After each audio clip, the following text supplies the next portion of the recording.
Hola, ¿qué tal? ¿Cómo están? Una vez más con un video tutorial relacionado a CorelDRAW. En esta oportunidad este video obedece a trabajar con la herramienta Bezier, que es una de las herramientas un poco complicadas pero nada difíciles para poder dominar. En esta oportunidad vamos a trabajar con la versión 16. Podemos trabajar de repente con otra versión. Hay algunas ligeras diferencias que ustedes van a diferenciar. Tenemos ya abierta una hoja de trabajo en la cual ya hemos activado la cuadrícula y vamos a iniciar desde ya con la herramienta Bezier. Si bien es cierto, en esta versión nos muestra los nombres de cada herramienta, en algunas otras versiones de repente anteriores, si nosotros activamos o vemos las herramientas, de repente no salen los nombres, pero si nos posicionamos en una herramienta, nos va a salir un cuadro de ayuda que nos va a decir qué nombre tiene la herramienta y para qué sirve. En este caso vamos a trabajar con la herramienta Bezier. Vamos a hacer sus funciones básicas. En este caso, para trabajar la herramienta Bezier tenemos que conocer que lo voy a definir de esta manera. Le hacemos un clic y el clic arrastrado. El clic normal es presionar el clic y soltarlo, y el clic arrastrado es presionar el clic y sin soltarlo lo arrastro en el pod mouse o en el espacio, en la superficie donde tengo el mouse, ¿verdad? Entonces vamos a hacer un clic normal. Ejemplo, clic acá, clic aquí, por aquí sigo haciendo clic, y si me doy cuenta, al hacerle clic estoy dibujando líneas rectas. Entonces básicamente con los clics normales el Bezier me va a dibujar líneas rectas. Pero ¿qué es lo que pasa si yo hago un clic arrastrado? Por ejemplo, le doy un clic y lo arrastro y no estoy soltando el clic. En este caso la línea recta se va a ir convirtiendo en una curva, y también nos damos cuenta que aparecen dos flechas divergentes. La que está en la parte superior, la que podemos visualizar en la parte superior, está definiendo la curva de este segmento. Si ustedes se dan cuenta, ¿no? Creo que sí está muy claro. Y la siguiente flecha que yo estoy jalando va a definir la curva del segmento que vaya a dibujar posteriormente. Vamos a suponer acá, clic. Muy bien, si me doy cuenta, esta flecha ha definido esta curva. Y ahora, si yo hago un nuevo clic, esta otra flecha va a definir la siguiente curva. Entonces va a ser más o menos algo así. Por ejemplo, le haré un clic acá y efectivamente la curva se definió para este lado. Entonces, ¿cuál es la conclusión? Llegamos a la conclusión que las puntas de las flechas y el tamaño de la flecha va a definir la curvatura de un segmento. Muy bien, volviendo al trabajo normal, vamos a darnos cuenta que aún tenemos activada la herramienta Bezier. Para poder mover este objeto es necesario agarrar nuestra herramienta selección y poderlo mover desde el objeto mismo, ¿cierto? Vamos a proseguir haciendo algunos ejemplos. Algunos me preguntan por qué, de repente se estarán preguntando por qué he activado la cuadrícula. La cuadrícula me va a permitir posicionarme en la hoja en sí. Entonces básicamente la cuadrícula es de mucha ayuda. Muy bien, vamos a dibujar ahora un corazón. ¿Cómo lo hacemos? Teniendo en cuenta los saberes previos que hemos tenido hace unos instantes, ¿cierto? Vamos a hacerlo. Le voy a hacer un clic, voy a empezar por acá. Primero tengo que ubicarme en la cuadrícula y saber de qué tamaño voy a hacer las figuras que quiero elaborar. Lo voy a hacer acá, un clic, luego me voy dos diagonal, empiezo a trabajar esta curva para hacer la parte de arriba. Vamos a hacer un corazón simbólico. Si ustedes se dan cuenta, estoy jalando dos cuadrados y al jalar dos cuadrados, la flecha de la izquierda, la otra también crece de la misma manera, pero de manera contraria, ¿cierto? Lo voy a soltar. Aquí ya no hay necesidad de jalar porque sé que esta flecha me va a definir al siguiente segmento. Entonces simplemente le voy a hacer un clic. Seguidamente voy a utilizar el rodillo para acercar y alejarme. Muy bien, voy a definir por aquí. Bueno, eso es a criterio de cada uno. Lo voy a hacer aquí, ¿ya? Le voy a hacer un clic acá, voy a definir 2, ya está, y lo suelto. Si veo que mi trabajo no está tan bien que digamos, para poder borrar un segmento, yo normalmente utilizo el control Z, que me va a permitir retroceder y ya no tener este segmento que probablemente me salga mal. Entonces voy a presionar un control Z y voy a proseguir por acá. Muy bien, si veo que es esto, al parecer sí, jalo 2 diagonal, lo suelto y nos vamos a dar cuenta que la curva aquí no es muy pronunciada, ya que la flecha no está muy alejada pues a este segmento, ¿cierto? Muy bien, voy a hacerle un clic acá. Esta va a ser casi recta porque la flecha lo definió así. Me voy nuevamente, dos diagonal, jalo para que sea muy similar a esta otra mitad. Tengo que utilizar la misma cantidad de cuadrados que he utilizado para este primer segmento o lado, ¿verdad? Entonces básicamente ahora me pide hacer un clic acá. Solamente le hago un clic porque ya tenía una flecha que me define esta pequeña curva. Le hago acá clic, si recordamos era 2, lo voy a hacer en 2, ¿sí? Lo dejo ahí y este otro clic ya no lo arrastraré. Simplemente le voy a hacer un clic. ¿Por qué? Porque esta flecha me va a definir este segmento. Y luego lo suelto. Tenemos un corazón regularmente hecho. Y bueno, ¿no? De alguna manera algunas otras personas lo podrán sacar mucho mejor. Pero lo que yo he tratado de hacer es una demostración de cómo realizar estas curvas. Muy bien, pausé el video un momento para que ustedes puedan darse cuenta cómo es que se trabaja con la herramienta Bezier. Si nos damos cuenta, bueno, ya seleccioné el corazón que he dibujado, lo pinté. Cuando una figura está cerrada, recién se va a poder pintar, como lo hice en este caso. Si yo la figura la dejo abierta, como por ejemplo, agarro y empiezo a dibujar y por último termino ahí y presiono un enter, y luego este objeto dibujado quiero pintarlo, obviamente que no va a rellenarse, ya que la figura está abierta en esta área de acá. Entonces, si yo inicio con el Bezier desde aquí y me doy la vuelta, voy a tener que terminar nuevamente aquí y cerrarlo. Entonces, tenemos que tener mucho cuidado en ese aspecto, ya que las figuras que yo vaya a dibujar o los objetos que yo vaya a dibujar, tengo que empezar desde un punto con un nodo y terminar en el mismo nodo del cual he iniciado. ¿Para qué? Para que estas figuras posteriormente puedan rellenarse de un color. ¿Listo? Como sucede con este corazón, que lo rellene de color rojo. Quiero dar algunas indicaciones con relación a no solamente la herramienta Bezier, sino a toda herramienta que nos permite dibujar trazos. Ejemplo, yo al hacer clic estoy dibujando un nodo. Al hacer otro clic voy a dibujar otro nodo. ¿Sí? Estoy dibujando otro nodo. Si nos damos cuenta, este es un segmento y este segmento está conformado por dos nodos. ¿Listo? Siempre todo segmento está conformado por dos nodos.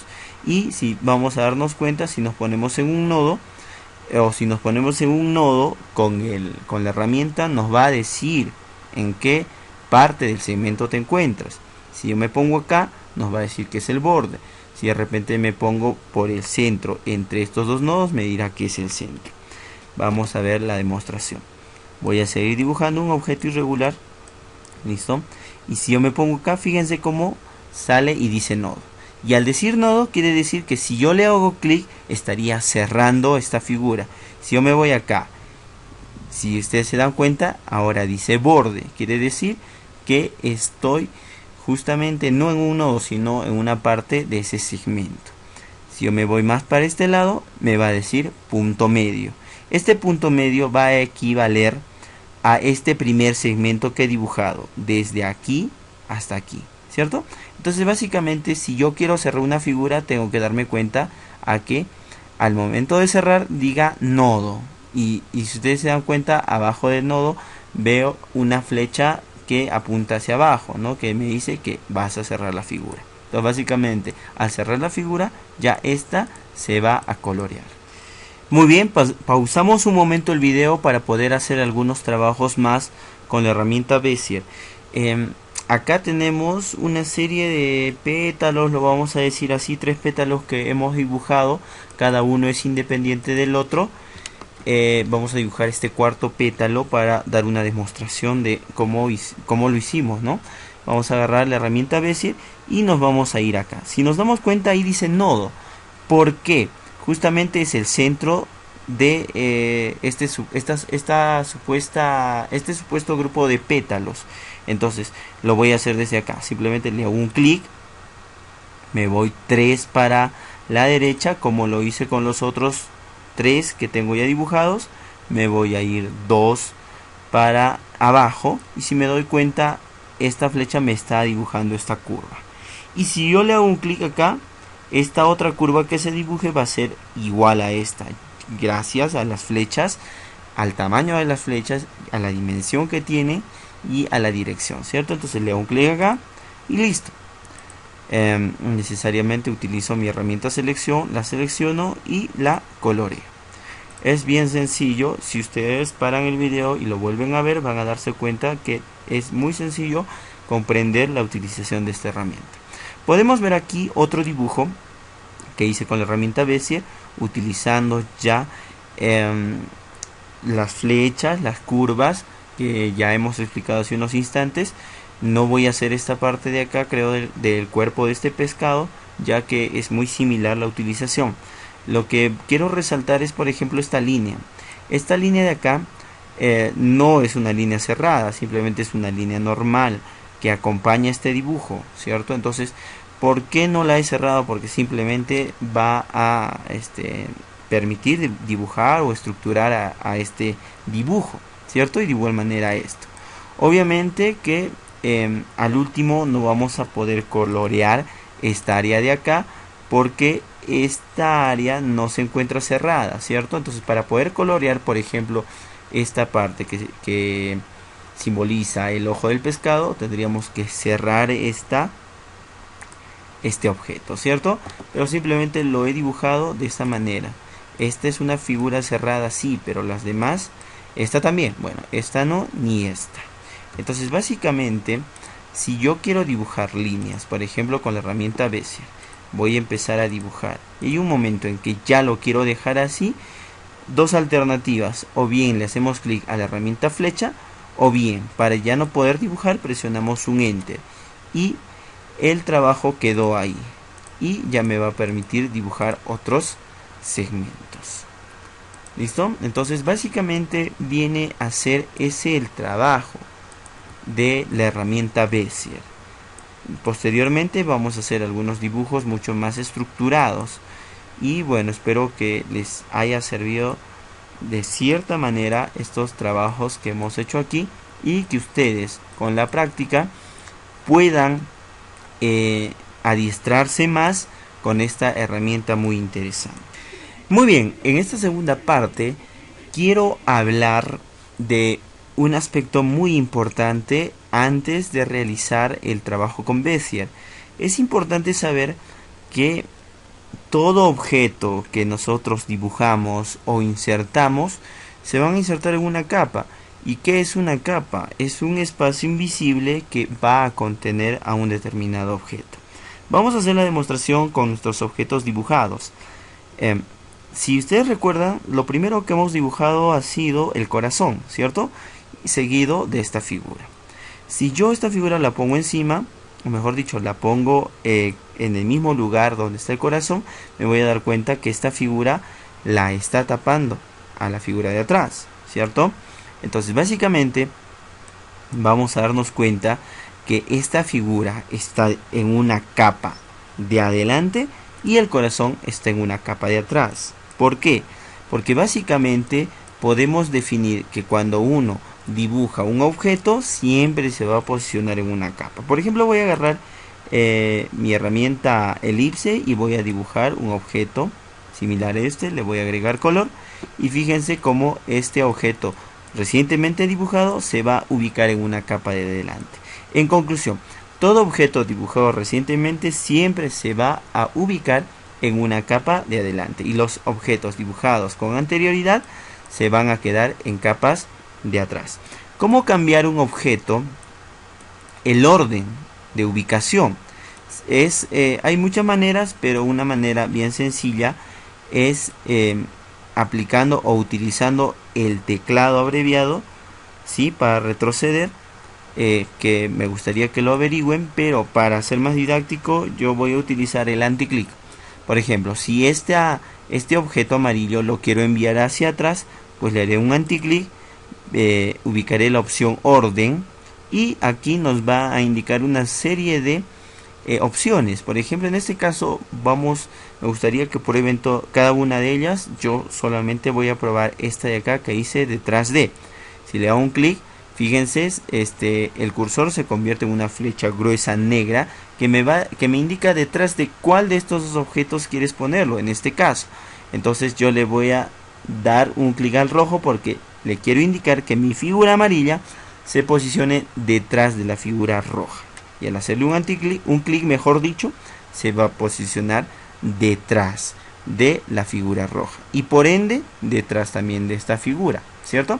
Entonces, si ustedes se han dado cuenta, esta figura amarilla ha cambiado de lugar. Ya no se encuentra en una capa de adelante a estas dos, sino se fue a una capa de atrás. Entonces básicamente tenemos que tener en cuenta que cada objeto se dibuja en una capa diferente y que si tenemos la necesidad de ubicar un objeto detrás o delante de otro, vamos a tener que hacerle un anticlic y en orden ubicar una de estas y bueno, realizar la acción correspondiente, ¿no? Por ejemplo, ahorita vemos que el corazón está en el medio. Voy a pedir que este objeto verde, al hacerle un anticlic en orden, voy a retroceder una. Y al hacer retroceder una, obviamente que se va a poner en el medio del objeto rojo y amarillo, ¿cierto? Entonces, simplemente es eso. Entonces, está muy bien definido. Las capas son aquellos espacios, en este caso en Corel, invisibles que nos van a posicionar un objeto delante o detrás de otro.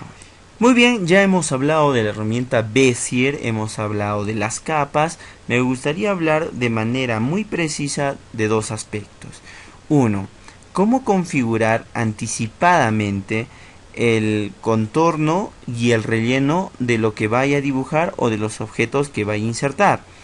Y como segundo repaso, me gustaría indicarles que si yo quiero configurar un objeto de un determinado color que no voy a encontrar acá, lo puedo hacer de diferentes maneras, pero quiero enseñar una muy precisa. Por ejemplo, si este rojo no me gustó y quiero tener una tonalidad de rojo más oscuro, yo me puedo ir aquí, presionar un clic, mantenerlo presionado y me va a salir una variedad de tonalidades, ¿cierto? Por ejemplo, yo quisiera este de acá, entonces le hago un clic y básicamente el color se cambió. De repente esto no lo podía encontrar en mi paleta de colores, pero de esa manera yo puedo hacer ese cambio, ¿no? Si ustedes se dan cuenta, este objeto amarillo tiene como relleno el amarillo, valga la redundancia, y tiene como contorno o línea el color negro. Si yo quiero cambiar ese color negro, tengo que ubicar el color que más me agrade y hacerle un anticlic. ¿Listo? Y se cambió el color de la línea. Entonces, en conclusión, para cambiar el color de relleno de un objeto, necesariamente se selecciona el objeto y se le hace un clic al color que quiero. Y si quiero cambiarle el color al contorno, selecciono el objeto y le hago un anti-clic. Y por último, vamos a indicar cómo configurar el relleno y el contorno de manera predeterminada. Si nosotros agarramos, por ejemplo, cualquier herramienta, Bezier, sea la herramienta rectángulo, y dibujemos un objeto en el área de trabajo, vamos a darnos cuenta que este objeto tiene dos características principales: que la línea es de color negra y es delgada, y el relleno en este caso sería transparente, ¿cierto? Si yo agarro la herramienta elipse y dibujo, me voy a dar cuenta que tiene la misma característica: línea negra y relleno transparente. Pero ¿qué pasa si yo quiero cambiar estas opciones y quiero que todo dibujo que dibuje posteriormente tenga un relleno amarillo y su línea sea roja, por ejemplo. Vamos a hacerlo. Para eso no tenemos que tener ningún objeto seleccionado. Si vemos, ninguno de ellos está seleccionado. Y antes de iniciar voy a configurar el relleno de color amarillo. Dejo de seleccionar esto, me voy y le hago un clic al amarillo. ¿Sí? Le hago un clic al amarillo antes de dibujar cualquier cosa. En esta ventana me dice que todo lo que dibuje desde hoy, todos los gráficos que dibuje desde hoy van a tener relleno amarillo. Y le doy a aceptar. Y le doy un anticlic al color rojo. Recuerden que el anticlic es el contorno, ¿cierto? Le doy un anticlic y me dice que todo lo que dibuje, todos los gráficos que dibuje van a tener un contorno de color rojo. Y le doy a aceptar. Entonces voy a agarrar la herramienta elipse y voy a empezar a dibujar. Y si me doy cuenta, ahora veo que sí, efectivamente todo lo que estoy dibujando tiene un relleno de color amarillo y un contorno de color rojo. Sea círculos, sea cuadrados, sea con la herramienta Bezier. Y en el momento de cerrar, fíjense cómo esto se colorea. Entonces básicamente nosotros podemos predeterminar el relleno y el contorno antes de dibujar un objeto. ¿Listo? Voy a volver a lo de siempre, a lo que se tenía por defecto, línea negra y relleno transparente. En este caso línea negra sería un anticlic al negro, pero ahorita lo estamos haciendo mal, ya que hay un objeto seleccionado. Para tal le voy a hacer un clic en la hoja, porque ni un objeto debe estar seleccionado. Le hago un anticlic y testimonio de esto nos da este recuadro que sale. Le doy un aceptar. Si yo quiero relleno transparente como este, entonces le hago un clic al relleno transparente y me sale este recuadro. Ojo, va a salir este recuadro siempre y cuando no se encuentre seleccionado ningún objeto.